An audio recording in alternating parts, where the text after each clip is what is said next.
여러분, 우리나라는 그 어느 나라 사회보다도 갈등과 다툼이 심한 나라이기도 합니다. 저마다 자기 생각이 가장 옳습니다. 속된 말로 하면 뭐 아니면 도라는 거죠. 내 편이 아니면 다 적이요 원수라는 겁니다.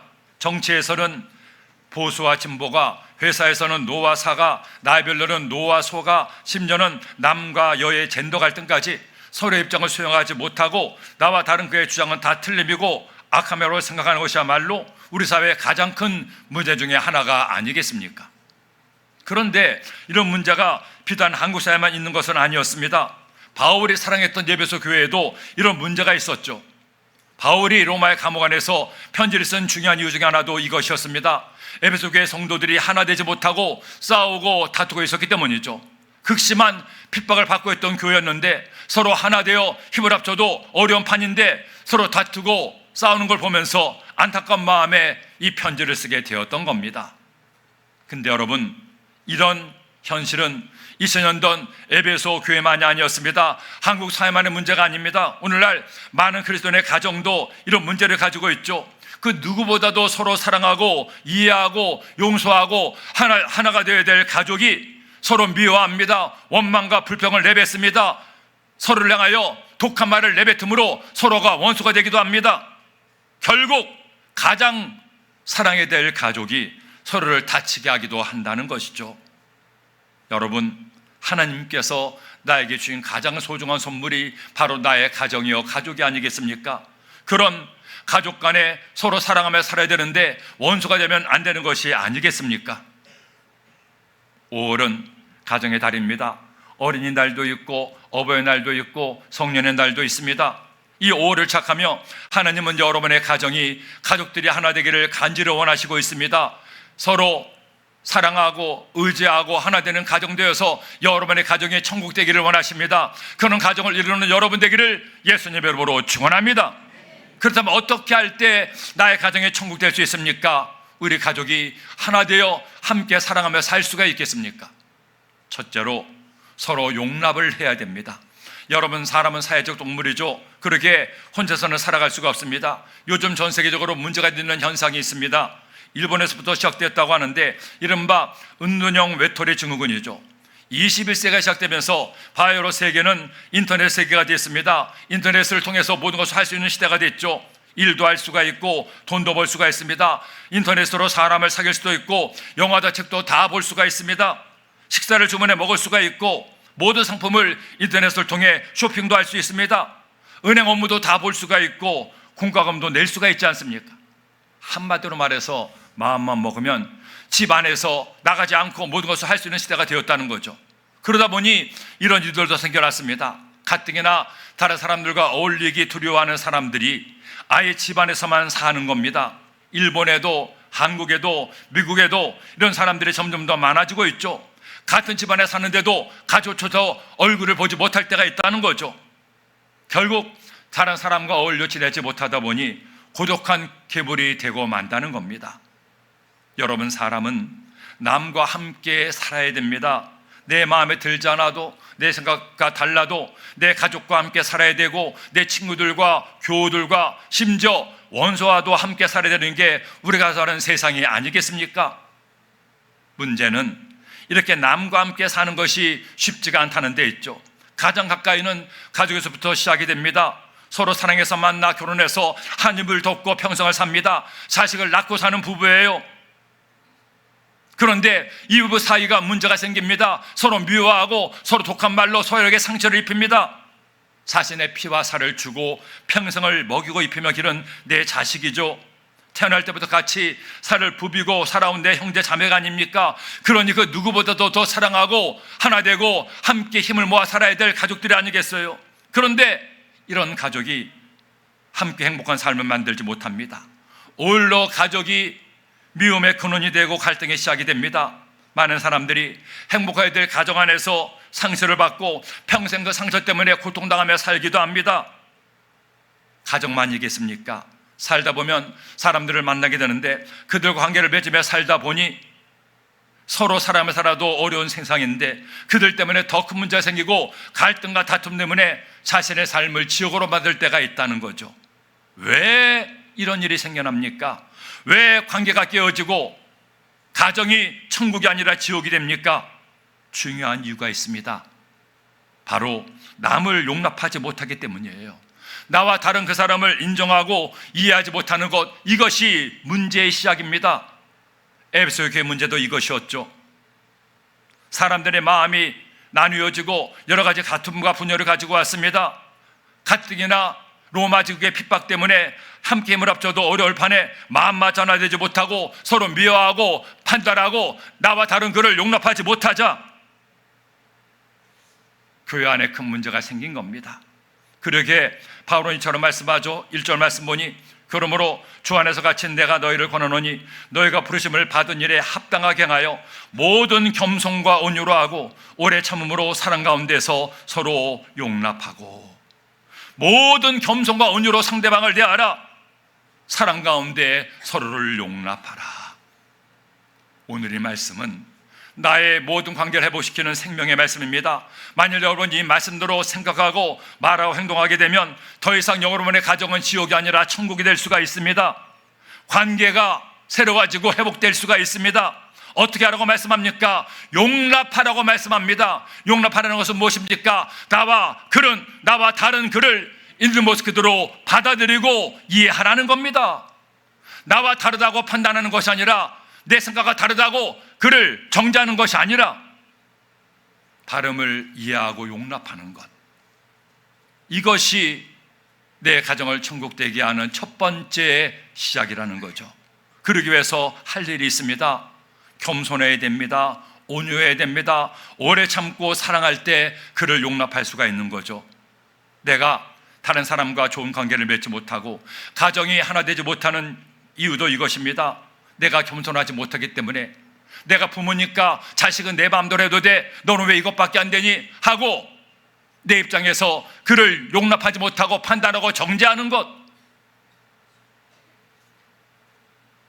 남편과 아내 사이에 남편이 하는 말을 아내가 안 듣는다고, 아내가 하는 말을 남편이 귀 기울여 듣지 않는다고 저럴 수가 있나 하고 그를 용납하지 못하고 원망하고 불평할 때부터 문제가 생기게 된다는 거죠.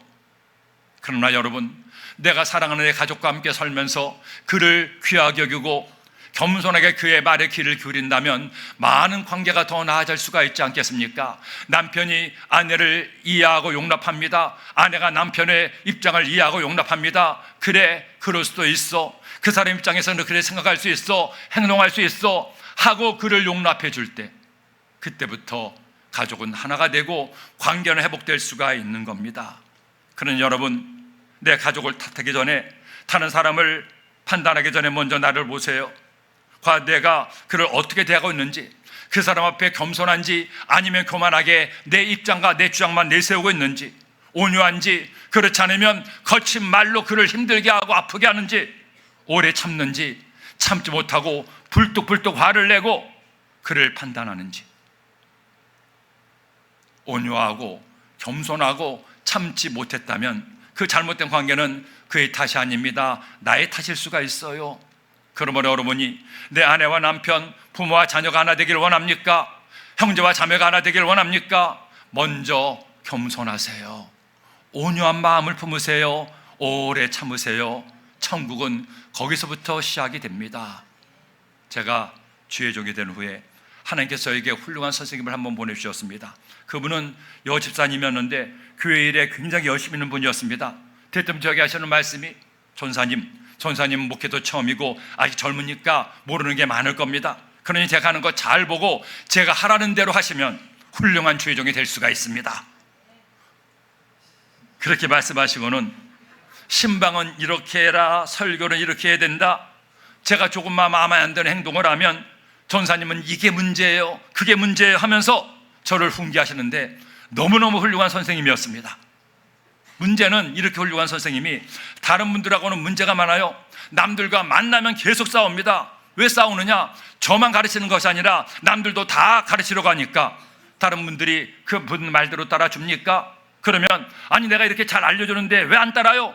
하고 막 뭐라고 합니다. 그러면 상대방이 어떻게 반응합니까? 아니 당신 말이 다 맞는 말이에요? 당신이 하나님이에요? 왜 이렇게 하라 저렇게 하라 내게 가르칩니까? 이러다 보니 계속 다툼이 일어나는 겁니다. 저도 그 선생님 덕분에 너무 그분이 훌륭해서 시험이 좀 들었습니다. 하나님께 기도했죠. 하나님, 이럴 수가 있습니까? 왜 저에게 이렇게 훌륭한 선생님을 보내셨습니까? 저 훌륭한 선생님 때문에 전도사 생활 도저히 못하겠습니다. 한동안 그분 덕분에 힘이 좀 많이 들었어요. 어느 날도 철야 예배 시간에 그 선생님 덕분에 시험이 들어서 하나님께 기도했습니다. 하나님, 못해 먹겠습니다. 어떻게 좋을지 모르겠습니다. 그때 하나님께서 문득 저에게 그런 감동을 주셨습니다. 얘야, 네 말대로 그 집사 정말 훌륭한 선생이다. 왜 훌륭한 선생인 줄 아느냐? 첫째로 그 집사는 네가 갖지 못한 열정이 있다. 나를 위한 열정이 좀 심해서 그렇지 전사인 너보다 더 열심히 있게 나를 위해 충성하지 않느냐? 너도 인정하지? 그러니 훌륭한 선생이지. 둘째로, 열정이 있다 해도 저렇게 해서는 안 된다는 것을 너에게 가르치니까 훌륭한 선생이 아니냐? 너도 봐라, 그 집사 보면서 나는 절대로 저렇게 안 해야지 생각하지 않느냐? 그러니 너를 잘 가르치고 있잖아. 너에게 훌륭한 선생이야. 그 말씀을 제 마음 가운데 들려주는데 저는 그날 목회에서 가장 위대한 진리 가운데 하나를 배웠습니다. 어떤 진리인지 아십니까? 제가 만나는 성도님들이 저보다 나은 것이 많다는 것을 그때 배웠어요. 저보다 더 하나님을 사랑하고 저보다 더 열심히 봉사하고 저보다 더 열심히 예배를 드리는 성도들을 있다는 것을 배웠습니다. 그날 이후 저는 그 집사님을 진짜 선생님으로 생각하고 배웠습니다. 좋은 열정이 있는 분이야. 맞아, 저 열정을 따라가야 돼 하고 그분의 열정을 배웠습니다. 그리고 안 좋은 것들은 그래, 내가 절대로 저렇게 하지 않을 거야. 반대로 배웠습니다. 그렇게 그분에게서 배울 것을 찾다 보니 점점 그 집사님이 좋아지는 거예요. 그러니까 그 집사님도 저를 좋아하기 시작합니다. 언제부턴가 판단보다 비판보다 칭찬의 말이 늘었습니다. 전사님, 요즘 잘하고 계시네요. 이것도 잘했습니다. 저것도 잘했습니다. 그러니 관계는 더 좋아지잖아. 왜 그런지 아십니까? 결국 사람의 마음은, 사랑의 마음은 통하기 때문이었습니다. 그 집사님은 훗날 저의 가장 귀한 동역자 중에 한 명이 됐습니다. 그 후로도 제가 목회하는 동안에 하나님은 저에게 귀한 선생님들을 가끔 보내주십니다. 그럴 때마다 저는 가장 먼저 보는 것이 있어요. 그분이 나보다 나은 장점이 뭔지, 그 장점을 찾아 그 장점을 배우려고 말씀도 나누고 위하여 기도하다 보면 어느새 그분은 저의 스승이 되고 관계는 점점 좋아질 수밖에 없었습니다. 여러분, 저는 여러분도 이 은혜를 체험하기를 소원합니다. 사랑하는 내 가족들과 더불어 관계를 맺으며 살 때 내가 만나는 모든 사람들을 볼 때마다 나보다 더 나은 것이 있는 그 사람의 장점을 찾아보세요. 그리고는 생각하세요. 때로는 내 마음에 안 들고 나를 속상하게 하고 나를 힘들게 해도 내 가족에게는, 저 사람에게는 이런 좋은 장점이 있지. 맞아, 나보다 더 나은 사람이야, 나보다 더 훌륭한 사람이야 하는 마음으로 그의 말에 귀를 기울이고 그를 존중해주고 겸손하고 온유하게 대하면 가족은 하나 될 수가 있고 관계는 회복될 수가 있습니다. 사실 예수님은 이미 이 땅에 사는 우리들에게 천국의 삶을 사는 비결을 알려주셨습니다. 마태복음 11장 29절을 말씀합니다. 나는 마음이 온유하고 겸손하니 나의 멍에를 메고 내게 배우라. 그다음에 너희 마음이 쉼을 얻으리니. 사랑하는 여러분, 어떻게 하나 되는 가정을 이룰 수가 있습니까? 어떻게 내가 만나는 모든 사람과 좋은 관계를 유지하며 살 수 있습니까? 예수님께 배우세요. 예수님의 온유와 겸손을 배우세요. 그리고 조금 더 참으세요. 그때 여러분의 가정이 하나 되고 여러분의 삶에 하나님 은혜가 임하게 될 것입니다. 둘째로, 하나 되는 가정을 이루기 위해서는 그가 하나님의 소중한 자녀임을 잊지 말아야 됩니다. 여러 성도님들이 저에게 그런 말씀을 했습니다. 목사님, 저는 하나님을 믿는 것은 별로 문제가 없습니다. 교회 나와서 예배드리고 말씀 듣고 은혜 받고 집에 돌아갑니다. 그렇게 은혜 받고 집에 돌아갈 때면 그야말로 천국에 왔다 간 것 같습니다. 근데 문제는 집으로 가는 차 안에서부터 시작됩니다. 아무것도 아닌 일로 가족끼리 다투기 시작하면 갑자기 천국이 지옥으로 바뀝니다. 조금 전에 받은 은혜는 온데간데 사라지고 수많은 미움의 총알이 차 안에 난무합니다. 이렇게 서로 다투다 보면 너무나 열받아요. 목사님, 아내가, 남편이, 자식이, 부모가 문제가 됩니다. 혹시 여러분도 이런 경험이 있지 않습니까? 만일 이런 경험이 전혀 없다면 여러분은 천사요, 주님을 많이 닮았다 할 수가 있을 겁니다. 하지만 웬만하면 이런 경우들이 다 한두 번씩은 있을 거예요. 문제는 이런 일들이 한두 번으로 끝나면 괜찮은데 한 번이 두 번이 되고 두 번이 10번이 되고 10번이 습관이 되면 그때부터 심각한 내 인생의 문제가 됩니다. 교회 나와서 아무리 열심히 기도하고 은혜를 받아도 은혜가 하루를, 아니 1시간을 넘기지 못해요. 교회에서는 천국인데 가정은 지옥이 됩니다. 심지어 어느 때는 교회 은혜 받으러 왔다가 교회 안에서 문제가 생겨 시험 만들고 돌아가게 됩니다. 이렇게 되면 우리의 신앙은 잘 될 수가 없습니다. 에베소 교회도 마찬가지였죠. 서로와 나와 다르다고 다투고 미워했습니다. 그런 사람들에게 바울은 중요한 말씀을 한 거예요. 무엇입니까? 첫째로 사람은 다 다르다는 겁니다. 사람은 누구도 나와 같지가 않다는 겁니다. 그러기에 나와 다른 그를 이해하고 용납하는 것부터 우리의 가정은 하나 될 수 있습니다. 그러기에 하나님은 각자에게 다른 재능과 직분을 주신 거죠.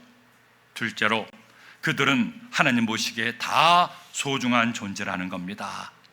내 마음에 안 든다고 하나님 마음에도 안 드는 게 아니에요.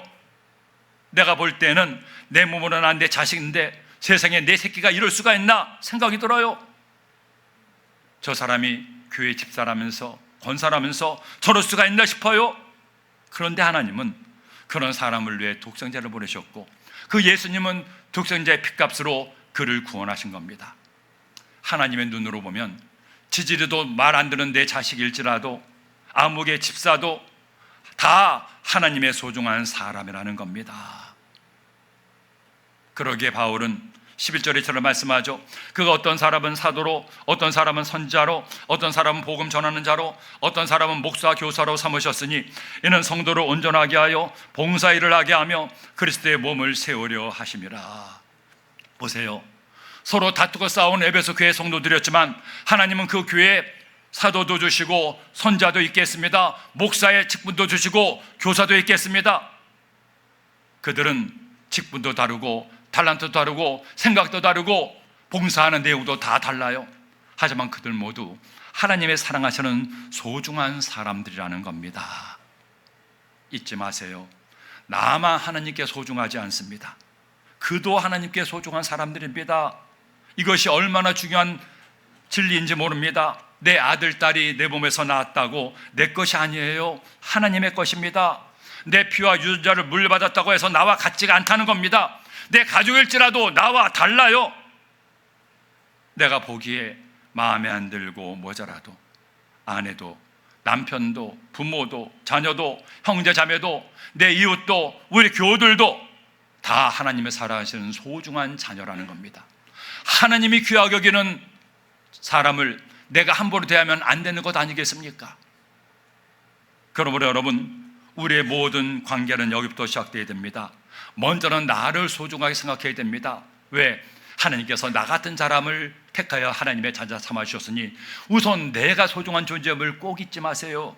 그리고 내가 소중할 뿐 아니라 내가 만나는 내 가족부터 내 모든 만나는 인연이 다른 사람들도 소중한 사람임을 꼭 기억하세요.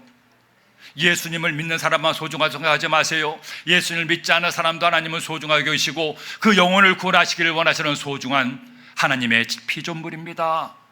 그러니 우리는 나를 소중하게 여길 뿐 아니라 내가 만나는 모든 사람을 소중한 존재로 여기고 그를 존중하고 그를 귀하게 대할 때 그도 나를 귀하게 여기고 하나님도 나를 소중하게 생각하시는 겁니다. 조금 지능이 부족한 사람이 고민에 빠졌습니다. 그의 고민은 누구도 자신을 인정해 주지 않는다는 거였죠. 계속 고민하다가 자신의 인생을 심각하게 고민하게 되고 답답한 마음에 산에 올라갔습니다. 근데 산에 올라가는 것도 만만치 않지 않습니다. 길도 험하고 자꾸만 넘어지는 거죠. 겨우 어렵사리 산 정상에 올라가서는 얼마나 열을 받았던지 산꼭대기에 올라가서 큰 소리로 소리를 질렀습니다. 나는 너를 싫어한다. 그랬더니 산울림이 들려왔어요. 나는 너를 싫어한다. 이 사람이 깜짝 놀랐습니다. 아니, 산도 나를 싫어한대.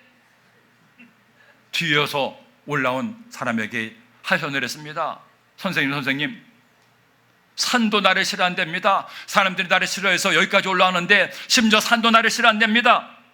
그러자 그 사람이 빙그레 웃으면서 얘기를 했습니다. 그러면 이렇게 외쳐보세요. 나는 너를 사랑한다. 그러자 알았습니다 하고는 그가 외쳤습니다. 나는 너를 사랑한다. 그러자 그의 귀에 산이 어떻게 말하는 소리가 들렸습니까? 산도 그에게 얘기를 했습니다. 나는 너를 사랑한다. 나는 너를 사랑한다. 신나세 사람이 또 불러서 얘기했습니다. 나는 너를 사랑한다. 산도 또 얘기합니다. 나는 너를 사랑한다.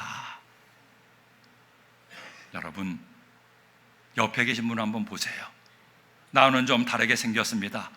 내 마음에 안 드는 게 뭐 몇 가지 있을 수도 있습니다. 하지만 그 사람 역시 하나님이 귀하게 여기는 소중한 하나님의 자녀예요.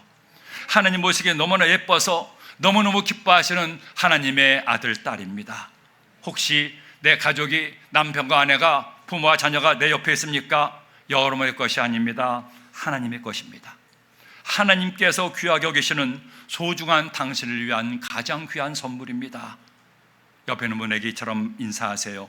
당신은 하나님에게 소중한 사람입니다.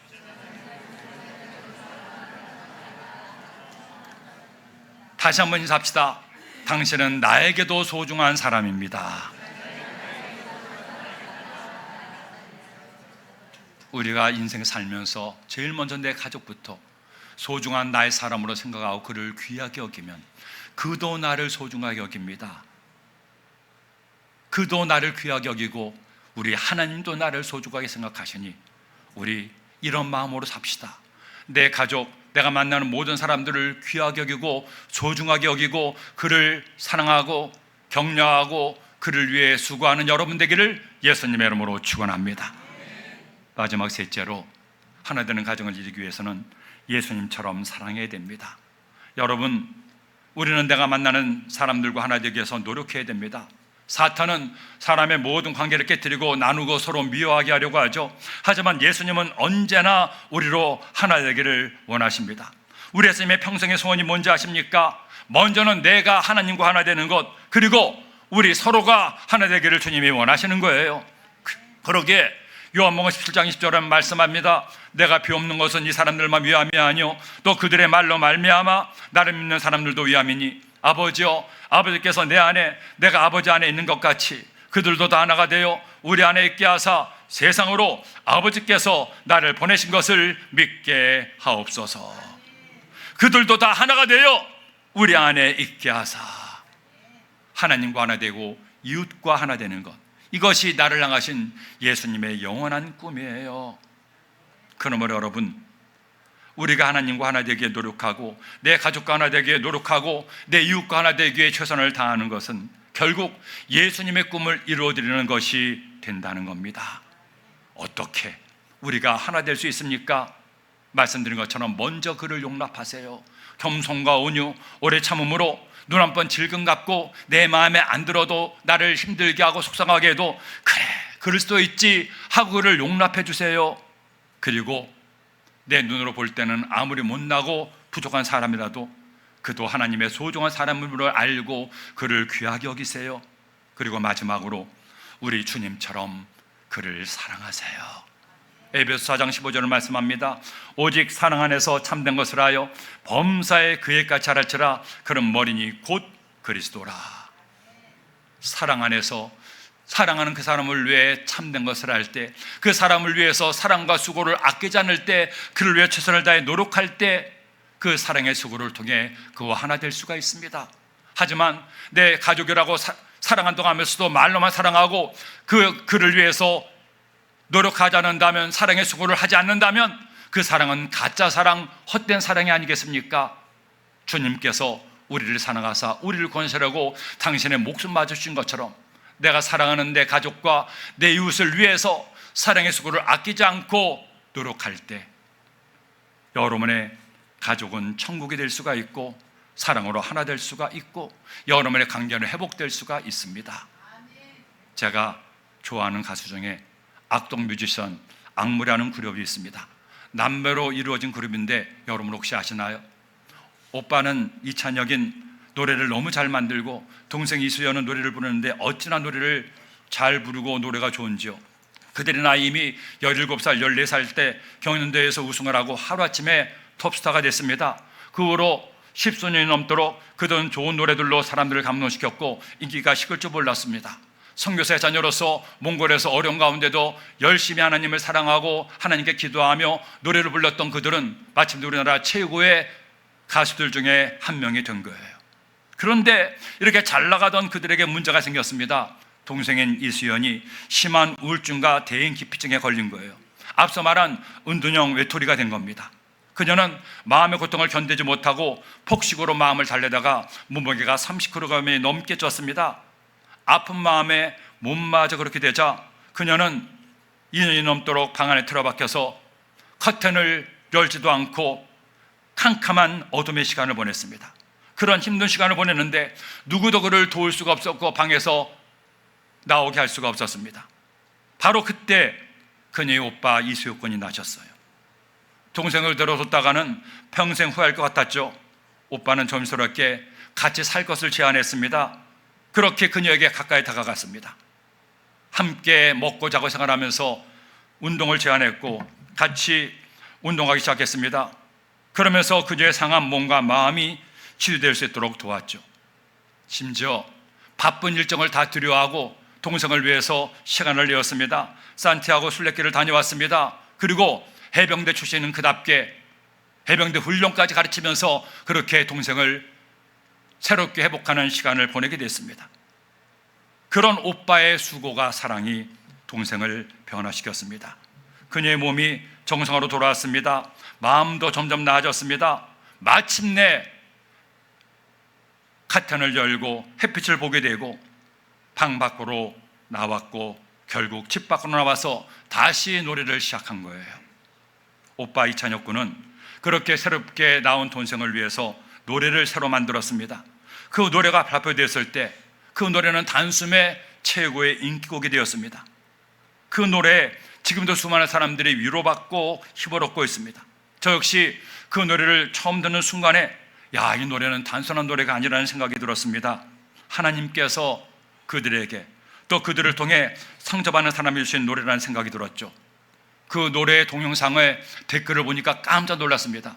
저는 세상에 우리나라 댓글에 그런 좋은 말이 있는 댓글은 본 적이 없어요. 많은 사람들이 그들의 노래를 통해서 위로받고 삶의 상처가 치유되고 다시금 살 용기를 얻게 되었다는 겁니다. 그 노래의 제목이 기쁨, 슬픔, 아름다운 마음이란 노래인데 이런 가사가 나옵니다. 기쁨 뒤에 슬픔이 오는 것 아름다운 마음이야. 쫓아내지 말고 품어주어라. 아주 예쁜 돌이 된단다. 햇빛 뒤에 그늘이 있는 것 사랑하는 모습이야. 밝은 미소를 짓지 않아도 사랑할 이유가 많단다. 너의 웃음과 조화로운 너의 눈물. 여기까지만 하겠습니다. 저는 참 못하지만 오늘 여러분께 들려드리기 위해서 조금 노래를 연습하다 왔지만 집에 가시는 길에 유튜브에서 기쁨, 슬픔, 아름다운 마음을 꼭 쳐서 들어보세요. 우리의 마음에 주님 주시는 위로와 기쁨이 있게 될 겁니다. 어떻게 이수연 양이 이처럼 새롭게 삶을 살고 새롭게 노래를 부를 수가 있었습니까? 그 오빠의 사랑의 수고와 노력 덕분이 아니겠습니까? 우리가 주님 믿으며 살면서 힘들 때가 있습니다. 사랑하는 가족과 하나 되지 못하고 다투고 싸울 때가 있습니다. 여러분, 이제 우리의 가정이 회복되고 우리의 관계가 새로워져야 됩니다. 하나가 되어야 됩니다. 십자가에서 예수님께서 몸짓겨 죽으시고 피를 다 쏟으면서도 포기하셨던 꿈을 이루어드리는 데가 됩시다. 사랑하는 가족과 이웃들과 하나 되기 위해서 여러분의 최선을 다하세요. 더 겸손하세요. 온유하세요. 참고 인내하세요. 그도 하나님의 소중한 자녀임을 꼭 기억하세요. 우리 예수님처럼 사랑하는 그를 위해 사랑의 그를 아끼지 마세요. 그래서 우리 모두 하나 되는 가정을 이루고 회복되는 관계가 이루어지시기를 예수님의 이름으로 축원합니다. 축원합니다.